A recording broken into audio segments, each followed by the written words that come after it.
Madame la Présidente de l'Assemblée parlementaire du Conseil de l'Europe, Monsieur le Secrétaire général du Conseil de l'Europe, honorables députés, Madame la Secrétaire d'État suisse, Mesdames et Messieurs les représentants permanents et les chefs de mission consulaire à Strasbourg, Mesdames et Messieurs les représentants de la société civile, Excellences, Mesdames et Messieurs. Permettez-moi tout d'abord d'exprimer mes remerciements à Madame la Présidente Liliane Maury-Pasquier pour son aimable invitation et de vous dire tout l'honneur qui m'échoit aujourd'hui de m'adresser à votre auguste Assemblée. Je me réjouis particulièrement de cette rencontre, d'autant plus qu'elle me rappelle les échanges fructueux que j'ai eus depuis 2011 avec mon ami, Monsieur le Secrétaire général, Thorbjørn Jagland, ayant conduit à l'ouverture en 2013 du bureau du Conseil de l'Europe en Tunisie en témoignage de notre volonté de renforcer la coopération avec votre organisation dans le droit fil des réformes démocratiques engagées depuis 2011. Elle traduit aussi l'intérêt porté par le Conseil dans le cadre de sa nouvelle politique de voisinage à partager les expériences de ses membres avec la Tunisie et à consolider les efforts que déploie mon pays dans les domaines de la promotion des droits de l'homme, de la démocratie et l'état de droit. Je me félicite également de constater que depuis l'établissement de ce bureau, la coopération s'est nettement intensifiée autour des priorités identifiées conjointement dans ces domaines. Qu'il me soit aussi permis de rendre hommage au Conseil de l'Europe pour le soutien précieux apporté à la Tunisie en cette période de transition démocratique et pour son engagement à nous accompagner davantage dans la mise en œuvre des dispositions constitutionnelles et dans le processus de réforme du cadre institutionnel et juridique tunisien. En effet, le Conseil de l'Europe apporte aujourd'hui à la Tunisie, notamment à travers les programmes Sud 1 et 2 et prochainement Sud 3, un appui hautement apprécié tant dans de domaines, dont la mise en place de nouvelles instances de gouvernance, la réforme de la justice, la lutte contre la corruption, la consolidation de la liberté de presse, la lutte contre la violence à l'égard des femmes et la protection des enfants contre l'exploitation et les abus sexuels. Aussi, les structures spécialisées du Conseil ont-elles aussi apporté un soutien précieux à la Tunisie, à l'instar de la Commission de Venise, dont la Tunisie est membre à part entière, qui a aidé, grâce au concours de ses experts, à l'élaboration de la Constitution de 2014, ou encore la Commission européenne pour l'efficacité de la justice, auprès de laquelle la Tunisie a obtenu en 2014 le statut d'observateur. Honorables députés, Mesdames et Messieurs,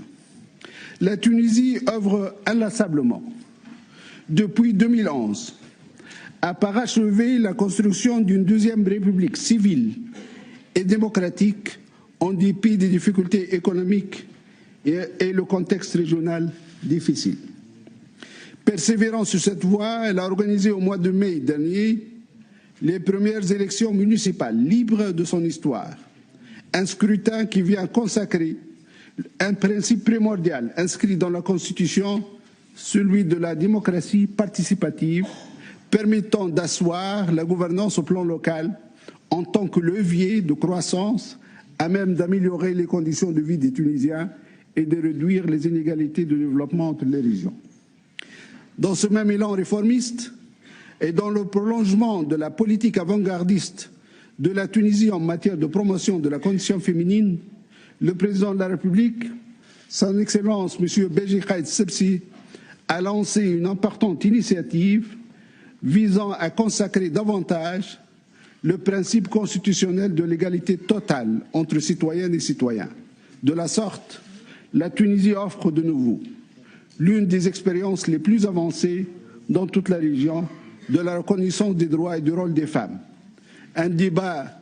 des plus passionnants et même parfois passionnés animent la société tunisienne ces mois-ci, s'articulant autour des avancées futures à entreprendre dans ce sens sur fond de consécration des droits inscrits dans la nouvelle constitution. Ainsi, la Tunisie, qui a adopté la première constitution dans le monde arabe au XIXe siècle, consacrant la protection de tous les citoyens, quelle que soit leur religion ou race, qui a aboli l'esclavage avant même l'Europe, qui a consacré l'égalité entre hommes et femmes au niveau du statut familial dès le début de l'indépendance, demeurera une terre de réforme, d'innovation, attachée aux valeurs des droits de l'homme que nous partageons tous au sein de cette vénérable Assemblée. C'est d'ailleurs dans le même esprit pionnier dans le monde arabe que nous avons engagé l'harmonisation de notre cadre juridique et institutionnel avec celui du Conseil de l'Europe. Cela nous a permis d'avancer au plus vite dans la mise en conformité de nos lois avec la nouvelle Constitution de 2014. Honorables députés, Mesdames et Messieurs, parallèlement à ces efforts sur la voie de la transition politique, la Tunisie s'emploie également à réussir sa transition économique. Elle a lancé un vaste programme de réformes tendant à relancer la croissance, les investissements et à promouvoir la création de l'emploi, notamment pour une jeunesse hautement qualifiée et diplômée. Relever le défi de la relance économique est aujourd'hui un enjeu majeur pour la réussite de la transition démocratique. Les jeunes Tunisiens qui se sont soulevés en 2011, réclamant davantage de dignité et de liberté, jouissent effectivement aujourd'hui d'un espace démocratique sans précédent dans l'histoire du pays. Ils participent de plein droit aux affaires publiques et exercent la plénitude de leurs droits d'expression et de liberté d'association. Nous devons toutefois les convaincre que la démocratie répond à leurs aspirations à une meilleure vie, garantissant leur dignité, en créant les conditions nécessaires à trouver les emplois stables et un développement équilibré, leur évitant ainsi les risques de radicalisation ou la tentation de l'immigration non contrôlée. C'est d'ailleurs dans cette perspective qu'a été élaboré le plan de développement économique 2016-2020, un plan qui propose un nouveau modèle de développement économique et social basé sur une approche multidimensionnelle, favorisant l'efficacité, l'équité et la durabilité et destiné à accroître l'attractivité de l'économie et à réduire le taux de pauvreté à travers une distribution plus équitable des richesses. Il s'est fixé en substance cinq axes prioritaires: une bonne gouvernance, la réforme de l'administration et lutte contre la corruption, une transition d'une économie à faible coût à un hub économique, un développement humain et une inclusion sociale, une concrétisation des ambitions des régions et une économie verte. Pour sa mise en place, la Tunisie a besoin du soutien substantiel de ses partenaires, en premier lieu en Europe, qui soit à la hauteur des enjeux du modèle tunisien. Parce que la réussite du modèle tunisien va bien évidemment bénéficier au peuple tunisien, mais va avoir un impact sur toute la région. Son échec, Dieu nous garde, aura évidemment son impact sur la stabilité de toute la région, y compris dans la région méditerranéenne. De la même façon que nous avons trouvé auprès du Conseil de l'Europe l'appui qui a été à la hauteur des exigences de la transition démocratique en Tunisie, nous espérons trouver auprès de nos partenaires européens le soutien nécessaire et adapté aux impératifs de la relance économique, devenue aujourd'hui une nécessité pressante, une condition à la stabilité sociale et politique de la Tunisie. Honorables députés, Mesdames et Messieurs, la Tunisie, de par une histoire partagée, une proximité géographique et culturelle, a toujours considéré l'Europe comme un port d'ancrage. Et c'est au modèle de la société démocratique et moderne que représente l'Europe que nous aspirons et auquel notre processus transitionnel naturellement nouveau. Un modèle de société libre, juste et prospère. Pour ce faire, notre partenariat stratégique avec l'Europe embrasse la quasi-totalité des domaines de coopération, allant du politique au social, de l'économique au culturel, du financier à l'humain. Et le thème de la mobilité, dans son acception large, qui englobe les 4 libertés, des biens, des capitaux, des services et des personnes, était et demeure toujours au cœur de notre action commune. Dans notre perception, nous apprécions la mobilité et la migration comme vecteurs de développement économique, social et culturel, et facteurs de rapprochement des peuples, et non en tant que menace